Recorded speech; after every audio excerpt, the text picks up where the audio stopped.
Welcome back to 843 TV. Joining us now is our guest, William Court of the Court Atkins Group.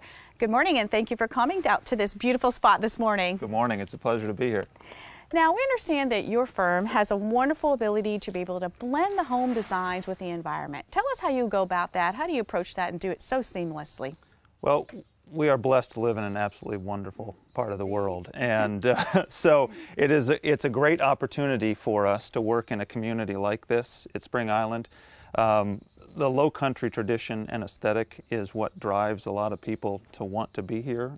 So it's a growing environment, a growing community, and I think when you look at some of the principles of the low country design, that sort of indoor-outdoor lifestyle that people are drawn to here, it really gives us an opportunity to use a wide variety of design techniques. There's not one specific sort of low country principle or style that we try to follow. It's really much more about blending in with the community, with the environment, living within the land and the landscape and what it has to offer, and developing a design that works for the client's need, but also works and blends seamlessly with the surroundings. Along those same lines, earlier when we were talking to Joel, we were discussing how Spring Island allows so much flexibility in the design. How do you use that for your advantage, for your client's advantage? Spring Island's an amazing place to work, and as an architect, we're afforded an opportunity to have home sites. You know, there are less than 400 home sites here. There's over 3,000 acres. Spring Island's a lot about privacy. So we can use flexibility and creativity in the design process to get the client's wishes and objectives accomplished. It's no coincidence that we have a habitat review board here rather than an architectural review board.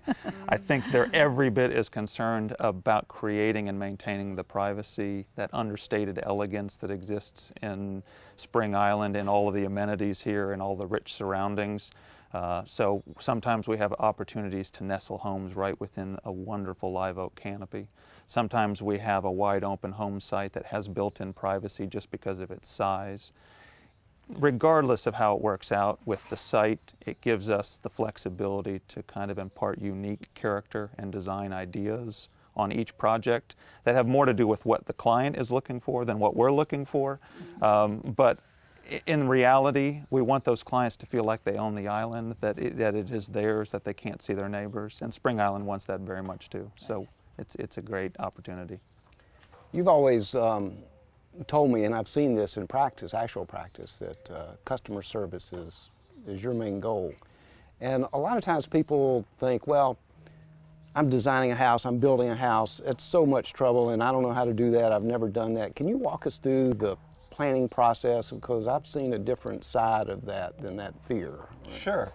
Well, the most important thing is that they're not our homes. While we design them, we don't live in them. So the service part of the equation in architecture and interior design is so important to us. It starts with listening and planning and spending time getting to know our clients. I really want to know where they're coming from, where they are in their life cycle, what they're doing, what they want to accomplish. Is this a family gathering compound? Is it an oasis, a getaway for the two of them? Do they have grandkids? How much time are they going to spend here? Will this be a full-time residence? All of those kinds of questions about how they live and how they want to live while they're here impart something to the design process. And so when we marry that with the lot that they've selected, the home site that they're utilizing, the prevailing breezes, where the sun's going to be at different times of day, all of those things come together and create a wonderful opportunity for sort of a unique custom home environment. It does not have to be difficult. Hopefully we can make the process enjoyable and seamless and smooth for them. That's what I've seen more than anything, yeah. We understand you've had considerable amount of growth over these last 4 years. Share with us where you started and where you are today. Yes, well, we've been blessed to have some wonderful clients that have allowed us to grow over the years. We've been around for about 13 years now. We have grown to a staff of about 30 architects and interior designers. At the same time, while we're a larger firm, we have an opportunity to build small project teams around each of our individual clients.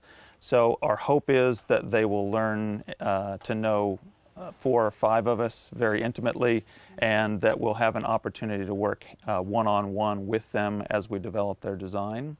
The rest of the team is just there for support. If we need some additional horsepower to get a project done in a timely fashion, we can do that. We have had such a great ride here, and the communities like Spring Island that we get a chance to work in create an opportunity for us to really become our clients' trusted advisors.